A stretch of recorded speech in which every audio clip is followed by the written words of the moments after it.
You don't expect to hear the crunch of metal on steel when you're harvesting corn at a steady 12 miles an hour.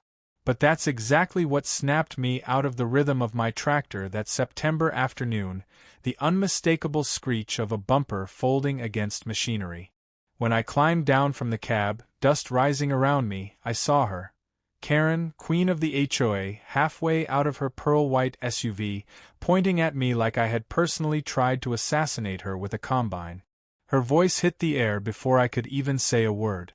"You tried to kill me. You swerved at me. I'm calling 911 right now." I almost laughed. The idea of swerving at anyone in a 50-year-old Massey Ferguson was so absurd it felt like parody. The machine was older than I was, slow enough that joggers could outpace it, and steady as an ox. The only way anyone could crash into it was if they weren't paying attention, or if they were too busy being entitled to yield the right of way. Karen, of course, fit both categories. But she didn't stumble out of that SUV like a woman who'd made a mistake. She came out like a performer hitting her mark on stage, eyes wide, hands clutching her phone, dialing 911 with trembling fingers as though she were reporting an active shooter instead of her own lousy driving. "Ma'am, I was harvesting," I said, leaning against the tractor.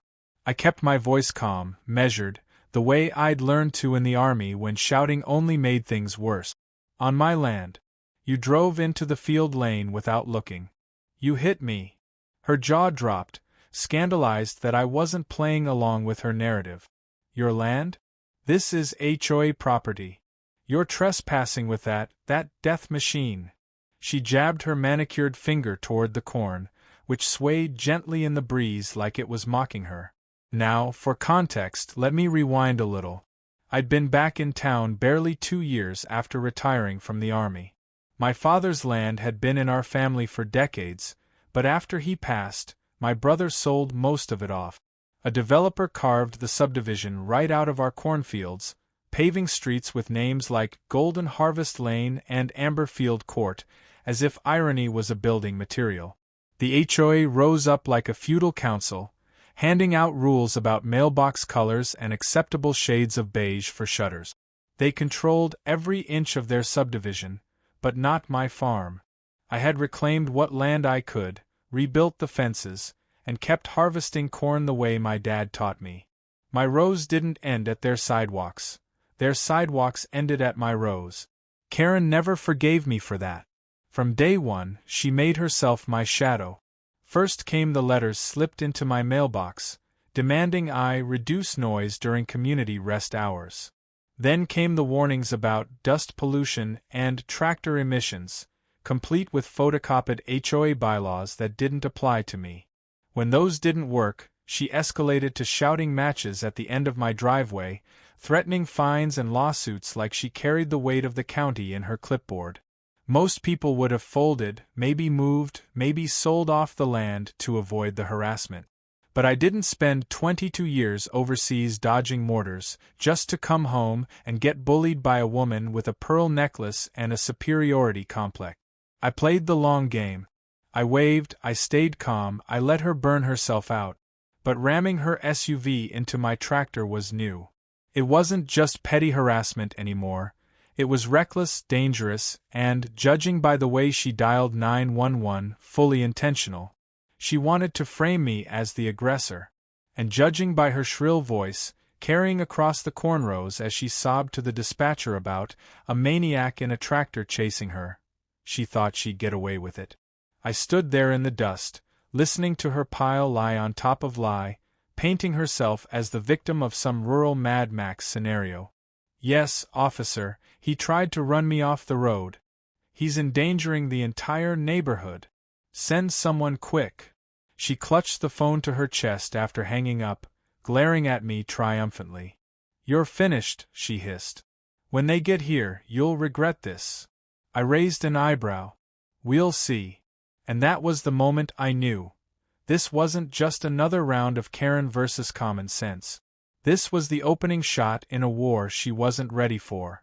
Because unlike the neighbors she usually bullied into repainting their shutters or moving their trash cans, I wasn't playing defense.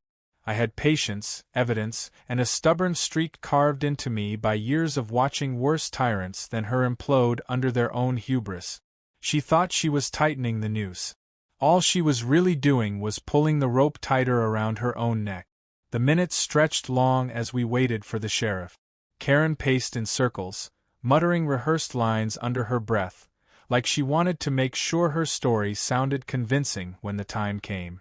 I climbed back onto the tractor, shut down the engine, and sat there in silence, arms crossed. Nothing rattled people like Karen more than being ignored. By the time the sheriff's cruiser headlights appeared on the horizon, she was practically vibrating with anticipation, ready to spin her tale. And I'll admit, for a brief moment, I wondered if she might succeed. People like Karen had a way of sounding credible, especially when they dressed themselves in pearls and authority. She knew how to cry on cue, how to sound indignant, how to wield her HOA title like a badge. But what she didn't know was that truth has a way of standing tall, especially when you've got patience enough to let liars dig their own graves. The cruiser rolled up, gravel crunching under the tires. Deputy Randall stepped out, his flashlight sweeping across the scene, lingering on the dented bumper of Karen's SUV, then on the unbothered steel side of my tractor. He looked at me, then at her, then back again. Karen gasped dramatically and rushed forward, clutching his arm like a damsel in distress. "Thank God you're here, officer. He tried to kill me. Arrest him before he hurts someone else." Randall's eyes narrowed, his hand resting casually on his notepad. "Ma'am, why don't you start from the beginning?" And just like that, the stage was set. Karen thought she had me cornered. She thought her lies would carry the day, as they always had in HOA meetings where nobody dared challenge her. What she didn't realize was that the moment she crashed into my tractor and dialed 911, she had escalated into a game she couldn't control. The sheriff wasn't her HOA board. The county wasn't her cul-de-sac. And I wasn't the kind of neighbor who bent under pressure. I leaned back against the tractor, calm, collected, and ready. She had fired her first shot, and it was a loud one. But wars aren't won in the first volley. They're won by patience, persistence, and the simple act of standing your ground until your opponent collapses under their own weight. And as Karen launched into her performance for Randall, voice trembling with fake outrage, I knew this story was just beginning. The sheriff's deputy, who finally showed up that night, wasn't what Karen had pictured when she dialed 911 with trembling theatric. She expected some young officer who'd rush to her side, glare at me with instant suspicion, and maybe slap cuffs on me just to satisfy the drama. Instead, it was Deputy Randall, a man built like the tractor she had rammed into, with 20 years of local dirt roads and corn harvests under his belt. He didn't come speeding in with sirens. He rolled up calm, lights off, his cruiser crunching gravel like an old dog settling down for the evening. I almost laughed when I saw the disappointment on Karen's face. Her mascara was smudged from fake tears she hadn't timed right, and her phone was still lit up with the 911 screen like she expected applause for dialing it. Randall didn't rush. He leaned against his cruiser, let his flashlight swing in a slow arc across the busted corn stalks, and then toward the dented side of my tractor. Then he let the beam fall right on Karen's car bumper, which looked like it had been kissed by a steel jaw, and lost the fight. He didn't say a word for a long time, and that silence hit her harder than any accusation. She panicked first. "Officer, thank God you're here. He tried to run me off the road. He was reckless with that machine and nearly killed me." Her voice cracked just right, as though she'd rehearsed in a mirror. Randall scratched his chin. "Ma'am, that machine is a Massey Ferguson from the 70s. It tops out at about 12 miles an hour. Hard to run anyone off the road unless they've decided to park directly in front of it." His tone wasn't rude, just factual, but it sliced through her story like a combine through silk. Karen switched gears faster than her SUV ever could. "Well, he was blocking the HOA road. I had no choice but to. I had to pass. He swerved at me." She jabbed a finger at me like she was naming the villain in a courtroom drama. I stayed quiet, hands in my pockets, leaning against the fence I had repaired myself. Years in the army taught me something civilians rarely understand. Silence is its own weapon. Let the other side talk long enough, and they'll build their own gallows. Randall turned to me. Anything you want to add? Not really, I said. Other than I was harvesting corn on my own land, at the same speed I always do. She turned onto the private farm access, not the HOA street, and she hit me. Hard to swerve at someone when your front wheels are in a row of corn and your rear ones are dragging a baler. I could see the flash in Karen's eyes. She knew she was losing this battle, and people like her hate losing more than they hate anything else. Randall pulled out his notepad and took down the details, asking me a few more questions while Karen hovered, arms crossed like a queen betrayed by her own guards. He measured the skid marks, inspected the damage, and even asked to see my field access rights, which I pulled out from the dusty folder I keep in the truck cab. Everything lined up. When Randall finally looked up, Karen's patience cracked. So what are you going to do? Arrest him? Fine him? He's a danger to the whole community. Randall closed his notepad. What I see here is property damage caused by your vehicle, ma'am. If you'd like to press this further, we can get Highway Patrol out here to document an accident report. But from what I see, you'll be on the hook for repairs. It was like someone had dumped a bucket of ice water over her. Her face drained, then flushed deep red. This is outrageous. I'm on the board of the HOA. He doesn't even belong here. He shouldn't be operating farm equipment this close to our homes. She spat each word like it was poison. Randall looked almost amused. Lady, this whole subdivision was carved out of his family's farmland. The only reason you've got homes here at all is because the county rezoned 15 years ago. If anyone has the right to operate a tractor around here, it's him. Karen sputtered, searching for new ammunition, but came up empty. She tried one last swing. He's dangerous. I had to call 911 because he threatened me. Randall tilted his head toward me. Did you threaten her? Nope, I said simply. Randall's gaze returned to Karen. Then unless you've got proof, I'm filing this as a false report. And ma'am, that's a misdemeanor in this county. That was the first time I saw her stumble. Her jaw worked like she wanted to shout, but the words jammed somewhere in her throat. She muttered something about lawyers, stormed back to her SUV, and slammed the door so hard the headlights flickered. She peeled out of the gravel, spraying pebbles against the cruiser's bumper as she sped off toward her perfectly manicured cul-de-sac. Randall let out a low whistle. You've got yourself one hell of a neighbor. I shrugged. Tell me about it. The report took another 30 minutes, mostly paperwork and his reassurance that nothing would come of her false call. But I knew better. People like Karen don't retreat, they regroup. Sure enough, the next morning I woke to a printed letter stuffed into my mailbox, no envelope, just bold font across HOA letterhead.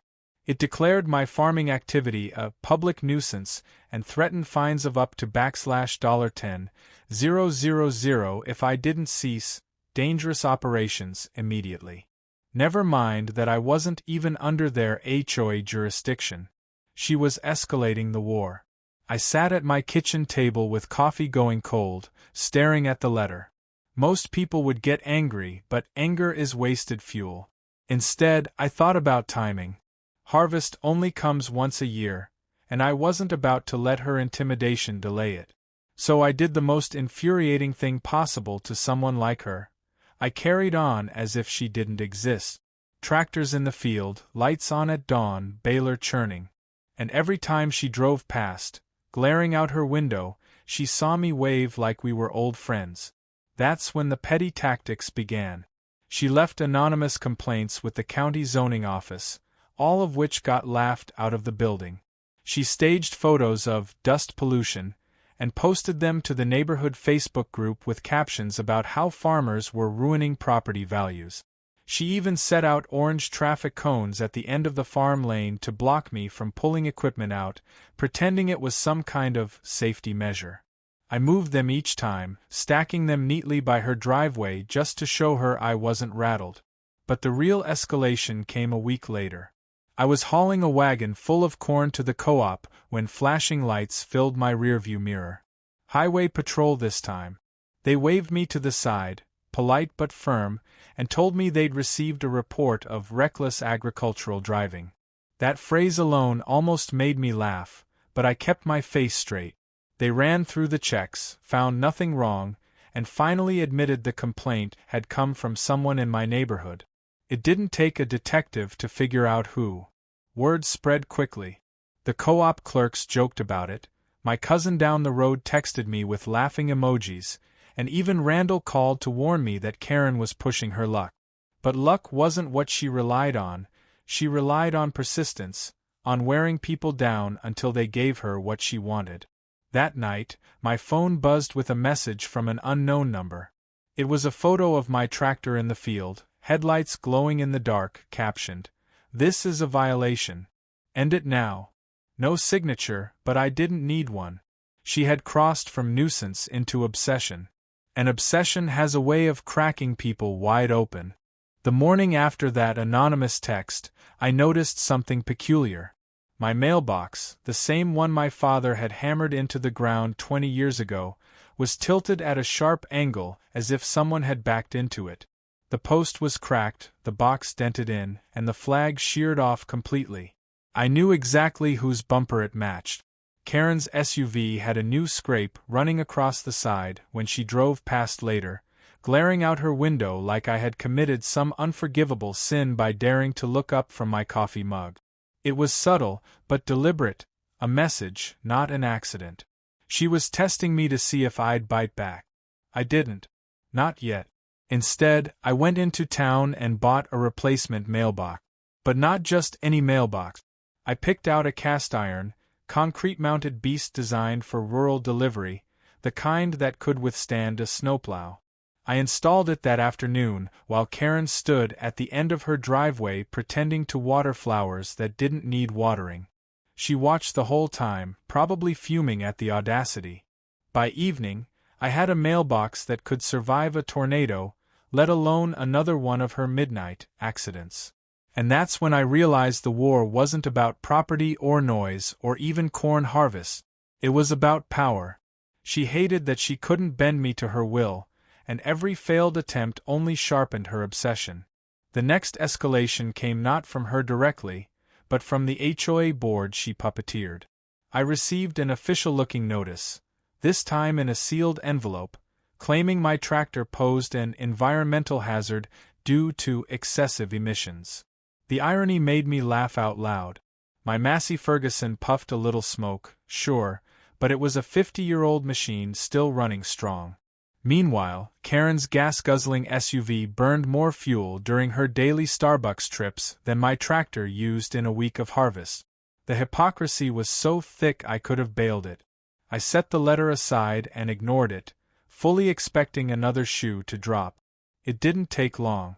3 days later, as I was unloading corn at the co-op, I got a call from Deputy Randall.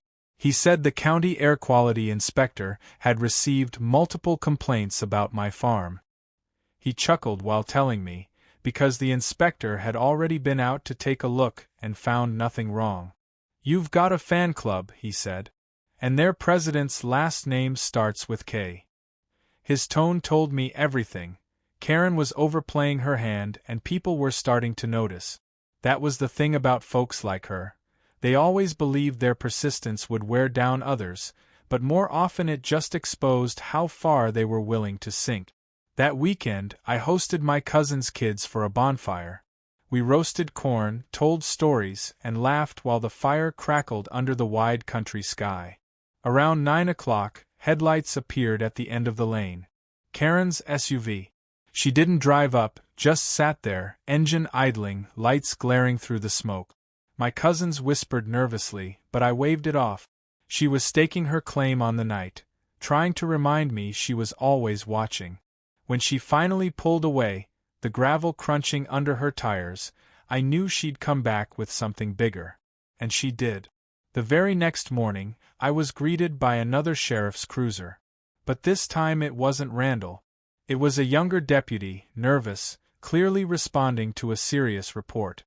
He asked me to step outside, and when I did, he explained that a 911 caller had reported an armed man making threats in this location. My stomach dropped at the wording. She had done it, filed a false 911 call that could have ended with guns drawn on me. I stood still, calm, hands visible. I explained to the deputy that no such thing had happened, that I had been drinking coffee on the porch when his cruiser pulled in. He seemed uneasy, maybe even embarrassed, and after a few quick questions he realized the call was bogus. But the danger of it wasn't lost on me. Karen had crossed a line that no amount of HOA letterhead could hide behind. When Randall called me later, he sounded furious. She filed a false emergency call. That's not just a nuisance, that's a crime. I'm flagging it, but it's up to the DA whether they press charges. He paused. Be careful. People who make calls like that don't always think about how far they're going until it's too late. His words carried more weight than he probably realized. I had spent years in places where a single false report could end in tragedy.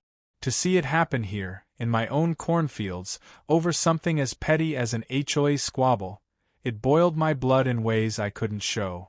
Karen must have felt the heat from that stunt because she switched tactics again. The following week, she staged a dramatic accident on the HOA street. She parked her SUV half on the curb, half blocking the lane, and stood next to it shouting into her phone while gesturing toward my farm. I could hear her voice carry across the corn, "Unsafe conditions. He's endangering the neighborhood." When a few neighbors wandered out to see what the fuss was about, she put on her best trembling act, claiming my tractor had nearly run her off the road again. But this time, her audience wasn't law enforcement, it was the people who had once half believed her complaints, and their expressions told the story. They weren't buying it anymore. You could only cry wolf so many times before the whole village stopped showing up. That night, one of those neighbors, a guy named Tom who worked maintenance at the school, came over with a six-pack. He shook his head, handed me a beer, and said, "She's losing it, man. Everyone's talking. Half the board is sick of her, but they're too scared to push back. Keep doing what you're doing. She's digging her own grave." I thanked him, though in truth I didn't need the encouragement. I already knew. Karen was unraveling, and the tighter she pulled on the rope, the faster the whole knot was coming undone. Still, I wasn't naive. Desperation makes people dangerous. And if Karen was desperate enough to risk a false 911 call once, she could try again. So I took precautions. I set up trail cameras at the ends of my lane, motion-activated and linked to my phone. I mounted one on the barn too, disguised among the rafters. Not because I wanted proof of her trespassing, I already had plenty of evidence of her harassment, but because I wanted to know the moment she crossed another line. And I had no doubt she would. The cameras paid off sooner than I expected. Just a few nights later, an alert buzzed my phone at 2 in the morning. I checked the feed and there she was. Karen herself, standing at the edge of my property in her bathrobe, flashlight in hand, snapping photos of my barn. She wasn't drunk. Her movements were too deliberate. No, this was a mission. She was gathering evidence for whatever fantasy violation she intended to level next. Watching her skulk around like some middle-aged detective made me laugh quietly in the dark. But it also reminded me just how unhinged this had become. I saved every clip, every photo. And when the sun came up, I went about my day as usual, harvesting corn under the wide September sky, waving politely when Karen drove past like nothing was wrong. She didn't know I had her midnight prowling on video. She didn't know that her false calls and staged accidents were building a case bigger than anything I could have orchestrated myself. She thought she was wearing me down, when in reality she was tightening her own noose. And I was more than willing to let her keep pulling. 2 weeks into harvest season, when the corn stood golden and the nights dipped cold enough to sting your lungs, Karen made her boldest play yet. I should have seen it coming, But even I underestimated how far she was willing to go. It started innocently enough, at least by her standards. A new HOA notice showed up, slipped under my door in the middle of the night, accusing me of operating an illegal commercial enterprise. According to Karen's paperwork, my farm was now classified as a for-profit business in violation of HOA bylaws. I laughed so hard I nearly spilled my coffee.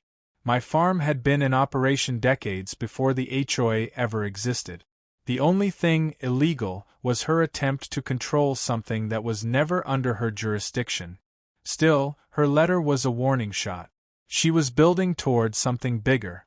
That bigger thing arrived 3 days later, with blue and red flashing lights flooding my driveway at dawn. Not one cruiser this time, but 3. I stepped out onto the porch, coffee mug in hand, as deputies in tactical vests fanned out like they were raiding a meth lab. For one frozen second, I thought maybe she'd finally succeeded in twisting the law to her will. My stomach tightened, memories of real raids from my military years slamming into me. Then I saw Randall climb out of the lead cruiser, his jaw clenched tight enough to crack teeth. He looked furious, not at me, but at the situation. Karen had filed another 911 call, this time claiming I was storing illegal firearms in my barn and had been brandishing them at neighbors. It was the kind of report that gets officers killed if they walk in blind. Luckily for me, Randall knew my record, knew my service, and knew a bad call when he smelled one. He cleared the scene quickly, told his men to stand down, and walked up to me shaking his head. "She's out of control," he muttered. "This could have gone very differently. We'll be filing charges for this one. False report, reckless endangerment, wasting emergency resources. But you need to understand, she's desperate. And desperate people get sloppy." I let out a breath I hadn't realized I'd been holding. Sloppy or not, she'd nearly turned my farm into the backdrop of a deadly misunderstanding. I could have been on the ground with rifles pointed at me because Karen wanted her cul-de-sac quiet during harvest. The realization dug deep. I wasn't angry, not in the way she wanted. I was cold, calculating, patient. Her obsession had just crossed the line from nuisance into criminal liability, and that was a battlefield I knew how to navigate. News of the false raid spread faster than I expected. The co-op clerks snickered about it, my cousin texted me articles from the local online bulletin, and even Tom from down the street stopped by to shake his head. "She's cooked her own goose," he said. "People were sympathetic before, but now? Nobody wants to be associated with someone who weaponizes 911 like that." Still, I didn't underestimate her. Karen thrived on control, and when control slipped through her fingers, she clutched tighter. I knew she'd double down, and I was right.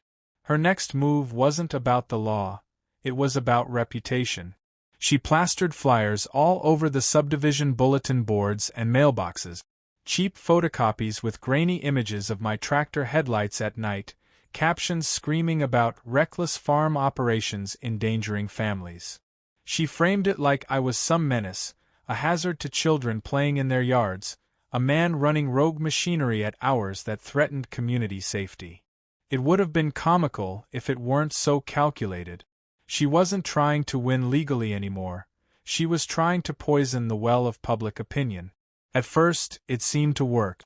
A few nervous neighbors crossed the street instead of waving. A mother yanked her kid's bike away when I drove past. I could feel the weight of suspicion hanging in the air. But then the cracks started to show. One neighbor, tired of Karen's theatrics, tore down a flyer right in front of her.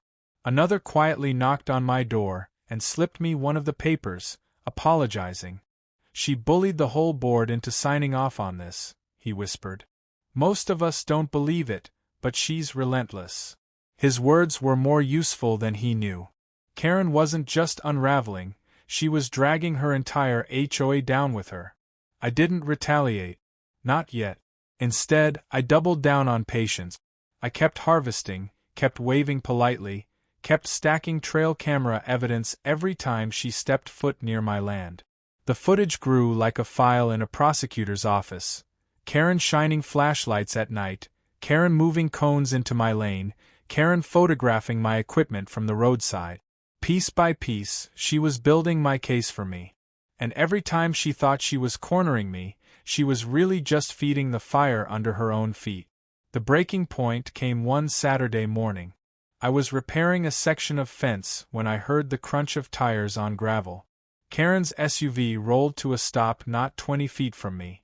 She stepped out, clipboard in hand, her face twisted into a smile that looked more like a snarl. "This is your final warning," she said, voice dripping with triumph. "The HOA has voted unanimously to fine you $50,000 for ongoing violations. If you don't pay, we'll take you to court and seize your property." She held out the clipboard like it was a royal decree. I didn't move. Didn't even wipe the sweat off my forehead. I just stared at her, calm and quiet, letting the silence stretch long enough to make her shift on her heels. Then I said, "That's fascinating, considering I'm not under your HOA jurisdiction. You're welcome to file whatever paperwork you like, but the only thing you're seizing is your own credibility." Her face darkened. "You'll regret this," she hissed. Then she slammed the clipboard onto the hood of my truck, leaving the papers fluttering in the breeze, and stormed off. I let her go, then picked up the documents, scanned them, and tucked them neatly into the growing folder labeled Evidence. What Karen didn't know was that I had already been talking with a lawyer. Not a small-town generalist, but a bulldog specializing in property rights and harassment cases. Every false report, every staged photo, every flyer and letter and bogus fine, it was all ammunition. And by the time I was ready to fire back, I'd have enough to burn her entire crusade to the ground. That night, as I sat on the porch sipping bourbon under the stars, my phone buzzed with another camera alert. There she was again, in her bathrobe, flashlight beam darting through the corn like some ghostly search party. She was relentless, almost pitiable, chasing evidence that didn't exist, building a narrative no one believed anymore. Watching her flail, I realized something crucial. She wasn't just fighting me. She was fighting the collapse of her own image, her authority, her identity as queen of the subdivision. And people like Karen would rather burn the whole kingdom down than watch their crown slip. So I let her keep digging. And I sharpened my shovel, ready to bury her with her own dirt when the time came. The 5th week of harvest was when everything finally boiled over. I just finished unloading a wagon at the co-op and was heading back down the farm lane when I saw a cluster of cars parked near the HOA clubhouse. At first, I figured it was another one of their endless meetings about lawn heights and paint swatches. But then I noticed Karen standing outside, clipboard in one hand, gesturing wildly as if she were leading troops into battle. The group wasn't just board members, it was half the neighborhood. She had staged a public trial, and I was the villain on display. I parked the tractor and walked over, dust still on my boot. Karen's voice carried across the cul-de-sac like a sermon. "He's endangering our community. He operates at all hours, he damages our roads, and he's already been reported to the sheriff multiple times. The HOA cannot stand by while this menace continues." She pointed at me as I approached, like a preacher calling out the devil himself. The crowd turned eyes on me. Some skeptical, some sympathetic, some just curious to see the drama unfold. I didn't say a word. Not yet. I let her rant about property values, about children at risk, about illegal farming practices that would devalue the subdivision. She had whipped herself into a froth, and by the time she paused to catch her breath, her voice cracked from the effort. Only then did I step forward, calm as ever, and ask one question. "Karen, can you show them the property line?" She blinked, thrown off. "What? The property line? You keep claiming I'm under your HOA. Point to the map. Show everyone where my farm sits." I held up the deed, neatly laminated, and unrolled the county plat map that Randall himself had helped me pull from public record. "Here's my land, purchased by my father before this HOA was ever dreamed up. Here's the subdivision. They don't overlap. The silence that followed was heavier than any courtroom verdict. A few neighbors leaned in to look, whispering among themselves. Karen's face went red, then pale, then red again. She sputtered something about grandfather clauses and interpretations, but the damage was done. The crowd wasn't on her side anymore. They were realizing she'd dragged them into a battle that had no legal footing. That night, I thought she might retreat, finally cornered by her own lies. But retreat wasn't in her vocabulary. Instead, she escalated again, this time in a way that made the hair stand up on the back of my neck. I woke at 2 a.m. to the sound of tires screeching and a loud crash. Running outside, I found my new cast-iron mailbox twisted at an angle, paint scraped across it that matched her SUV perfectly. The impact had been so hard it bent the steel post at the base. She'd rammed it deliberately, in the dead of night, and sped off before anyone could stop her. I checked the cameras. Clear as day, her SUV headlights, the license plate glinting, the impact recorded from 2 angles. My lawyer nearly laughed when I sent him the footage. She just committed a federal crime, he said. Mailbox destruction is federal property damage. We're not talking HOA fines anymore. We're talking charges that carry real consequences. His words settled in my chest like a quiet satisfaction. She thought she was winning battles. In reality, she was stockpiling losses she couldn't recover from. The sheriff's office didn't waste time. Randall came out the next morning with another deputy, collected the footage, measured the damage, and shook his head. She's losing it, he said. But this one's going to stick. I nodded, though a part of me stayed wary. Karen had slithered out of accountability too many times before. Still, seeing her SUV with a new dent in the front fender later that day, parked crooked in her driveway, was its own quiet victory. But she wasn't finished. Not even close. A week later, I returned from the co-op to find a strange SUV parked in my driveway. Out stepped a man in a suit carrying a briefcase, along with a woman holding a clipboard. They introduced themselves as county code inspectors, responding to numerous reports of unsafe chemical storage on my property. I almost laughed. Karen had filed complaints about pesticides this time. They asked politely to inspect my barn. I agreed, knowing full well they wouldn't find anything.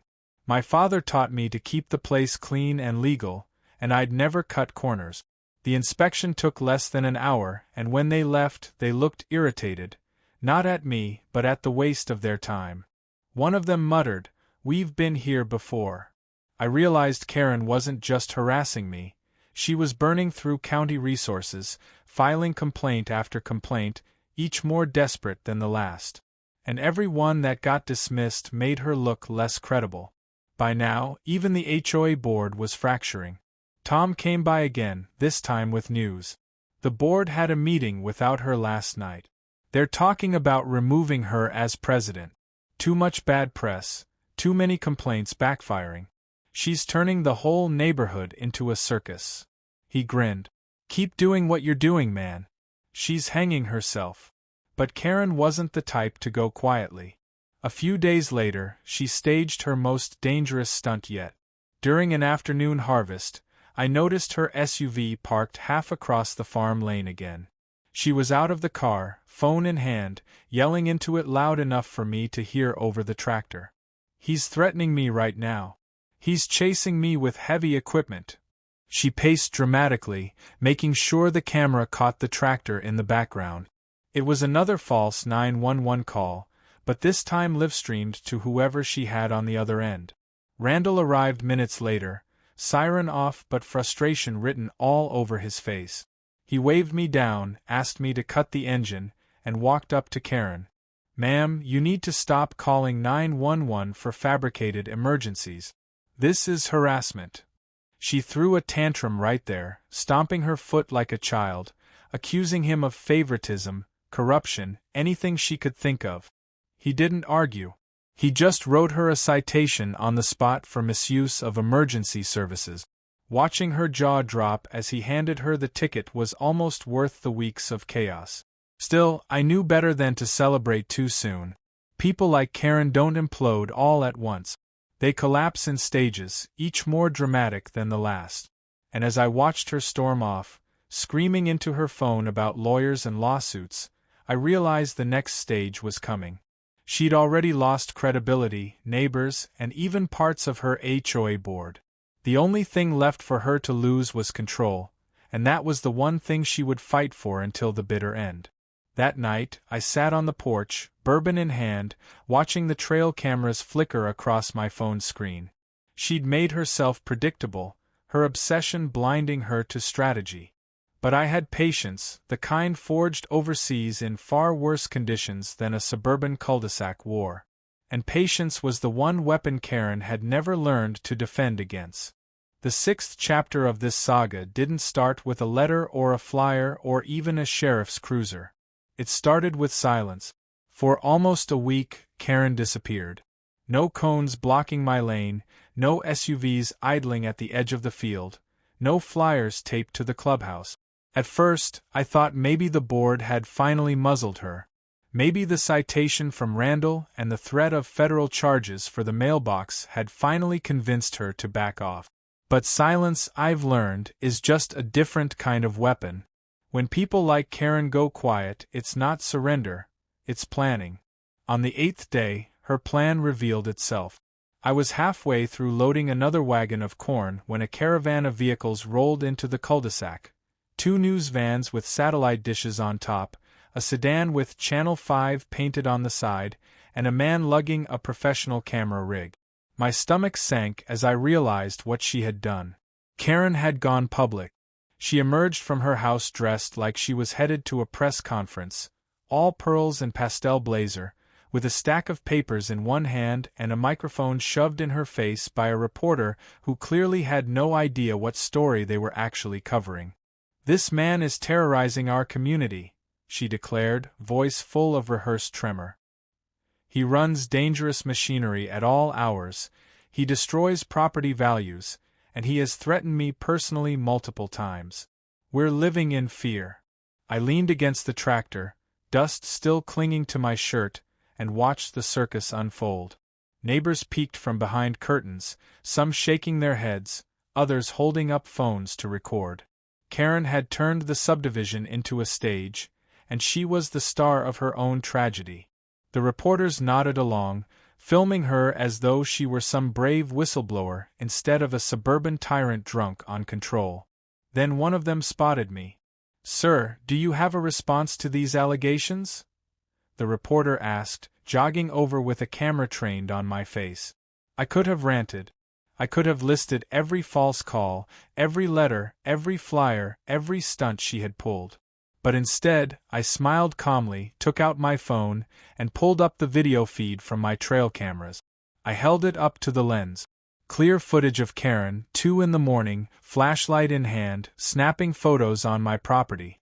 Footage of her SUV ramming my mailbox. Audio of her screaming false accusations into her phone with no one else around. "This is my response," I said. "I'm not under the HOA. I'm not breaking any laws. But I've got plenty of proof that Karen has been harassing me for months. If you want the real story, here it is." I handed them a USB stick I'd prepared for just this possibility, loaded with clips and copies of letters, each file neatly labeled with date. The reporter blinked, surprised, then glanced back at Karen, who suddenly looked less like a victim and more like someone who'd been caught stealing from the till. The segment aired that evening, and though the reporters tried to play it neutral, the footage spoke louder than any words. Karen's credibility cracked in front of the whole county. The comments section online shredded her, calling her everything from HOA tyrant to suburban nightmare. She had wanted publicity, and she got it, just not the kind she expected. If Karen had been rational, that might have been the end. A quiet retreat, maybe even an apology, though I never would have expected one. But rationality was never her strong suit. Instead, she doubled down again. The very next day, she called an emergency HOA meeting and tried to rally the board into filing a civil suit against me for damages and fines. Tom told me later how it went. She was red in the face, yelling about conspiracies and corruption, waving around that fake $$50,000 fine like it was gospel. Half the board walked out before the vote. The rest refused to back her. She's finished. But Karen didn't take finished well. That night, another text buzzed my phone. No words this time, just a photo. My barn, taken from the tree line, the outline of her SUV faintly visible in the distance. She wasn't hiding it anymore. She wanted me to know she was still watching, still in the fight. It wasn't just harassment now. It was obsession spiraling into something darker. I called Randall the next morning and showed him the text. His expression hardened. She's crossed into stalking territory. Keep saving everything. We're building a case. His words reassured me, but only slightly. Because evidence was one thing. Living with the constant threat of her escalation was another. I started carrying my phone like a lifeline, checking the cameras more often than I wanted to admit, listening for the crunch of tires at night. She was unraveling, and I knew she'd try one last desperate swing before the fall. It came sooner than I expected. A week later, in the middle of another harvest run, I heard the wail of sirens. Not one, not two, but a whole fleet of them. Fire engines, ambulances, sheriff's cruisers, all barreling toward the subdivision. My heart leapt into my throat. For one wild moment, I thought maybe she had staged something catastrophic, maybe even set a fire to blame on me. I parked the tractor and sprinted toward the chaos, dust rising behind me. What I found stopped me cold. Karen's SUV was nose-deep in the retention pond at the edge of the neighborhood, water lapping at the windshield, her standing on the roof screaming into her phone. He chased me. He ran me off the road. Help me! Neighbors gathered at the shore, some calling 911 again, even as the firemen waded in to pull her out. It was the most theatrical, desperate display yet, a staged accident designed to frame me as the villain. Except this time, she had forgotten one critical detail. My cameras had caught it all. Every angle of her speeding past my property alone, swerving wildly, losing control, and plunging straight into the pond with no one else around. By the time Randall arrived, soaked to the bone from helping haul her out, I already had the footage queued up. He didn't even bother hiding his disgust. "That's it," he said. "We're done here. This isn't just harassment anymore.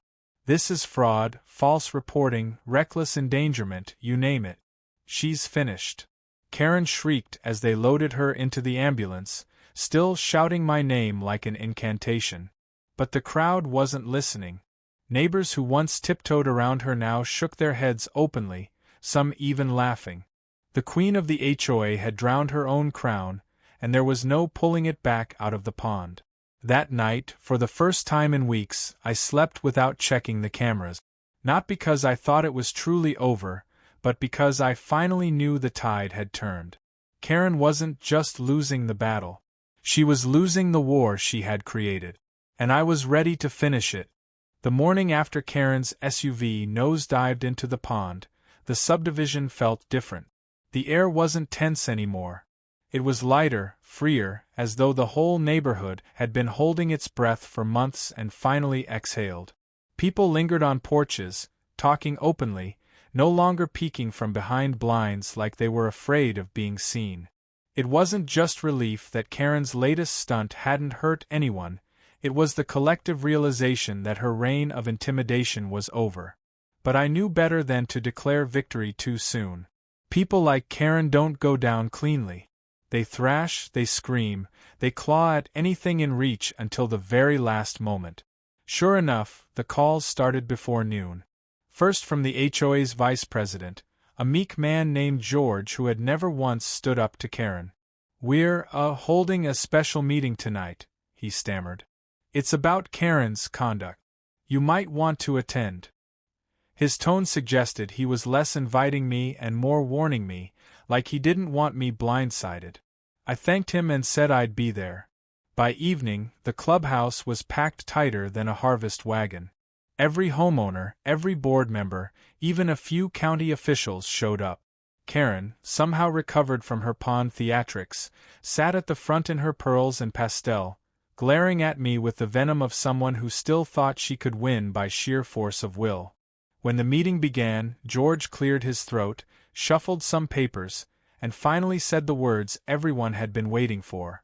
This board is considering a vote to remove Karen from her position as HOA president due to repeated misconduct, false reporting, and misuse of HOA resources. The room erupted, not with applause but with a low buzz of voices, relief mixing with disbelief. Karen shot to her feet, her voice shrill enough to cut through the noise. "This is a witch hunt. He has manipulated all of you. He's the criminal here, not me." She pointed at me again, the same finger she jabbed 100 times before, only this time no one followed its direction. Neighbors shook their heads. Some laughed openly. Tom leaned back in his chair with a grin that said the outcome was already sealed. The vote wasn't close. 6-1. Karen's lone support came from herself, her hand raised defiantly even as tears welled in her eyes. The gavel came down, and just like that, her crown slipped for good. She stormed out of the clubhouse, slamming the door so hard the glass rattled, her SUV tires squealing down the street one last time. For a moment, I thought it might be over. But Karen wasn't wired to vanish gracefully. The final swing came 3 days later, in the form of a lawsuit. Or rather, the appearance of one. A courier dropped off a thick envelope stamped with legal-looking seals, full of jargon about civil damages and emotional distress. At first glance, it looked intimidating. But when my lawyer flipped through it, he snorted. "She drafted this herself. It's nonsense. Half these citations don't even exist. She's trying to scare you." He leaned forward. "Here's what we're going to do. We file our own suit, for harassment, defamation, property damage, and false emergency reporting. We attach every piece of evidence you've gathered. We let the system bury her." I agreed. It wasn't about revenge anymore, it was about closure. About putting a legal end to months of madness that had nearly turned deadly. My lawyer filed the paperwork, and within weeks Karen was served properly. The look on her face, as reported gleefully by Tom who happened to see it, was worth more than any harvest. She had spent months weaponizing paper, letters, fines, flyers, false reports.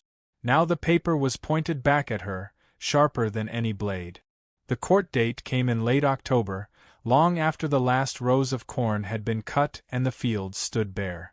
I walked into the courthouse in boots still scuffed from the harvest, evidence folder in hand, while Karen arrived flanked by a frazzled attorney who looked like he regretted taking her case. The judge listened patiently as my lawyer laid out the timeline. The false 911 calls, the mailbox crash, the stalking footage, the pond incident.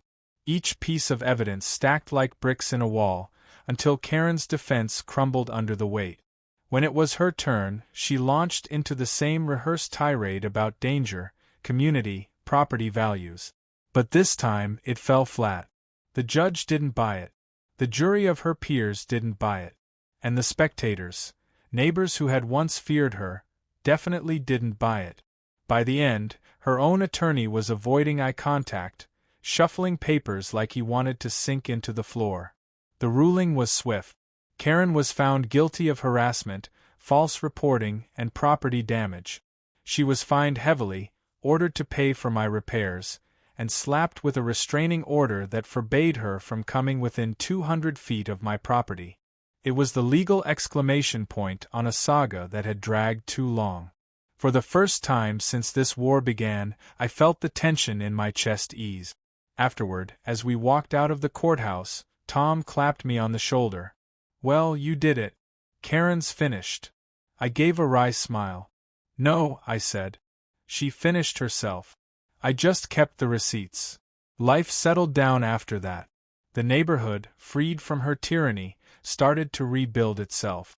The new HOA president focused on actual issues, fixing potholes, maintaining common areas, instead of policing mailboxes and cornfield.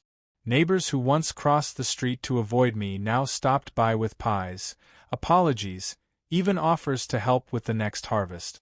The subdivision slowly transformed from a battlefield back into a community. Karen, on the other hand, faded into the background. Rumor had it she tried to sell her house but couldn't get a decent offer with her reputation poisoned. Eventually, she moved out, the for sale sign lingering in her yard like a tombstone for her reign. I never saw her again. And truth be told, I didn't need to. I'd already won, not by outshouting her, not by matching her tantrums, but by doing the one thing she never could: staying patient, staying calm, and letting her bury herself in the mess she made. Sometimes, late at night, I sit on the porch with a glass of bourbon, looking out over the quiet cornfield. The silence feels earned now, not tense but peaceful. Every so often, I think back to that first night when she dialed 911 and tried to paint me as the villain. How close it all came to spiraling into something worse. And I remind myself of the lesson Karen never learned: power built on fear always crumbles. Because in the end, it wasn't my tractor or my farm or even my evidence that brought her down. It was Karen's own obsession, her refusal to stop pulling on the rope even as it tightened around her. All I had to do was stand my ground, keep harvesting, and wait. And when the dust finally settled, the only thing left standing was me, and a mailbox that could outlast a hurricane.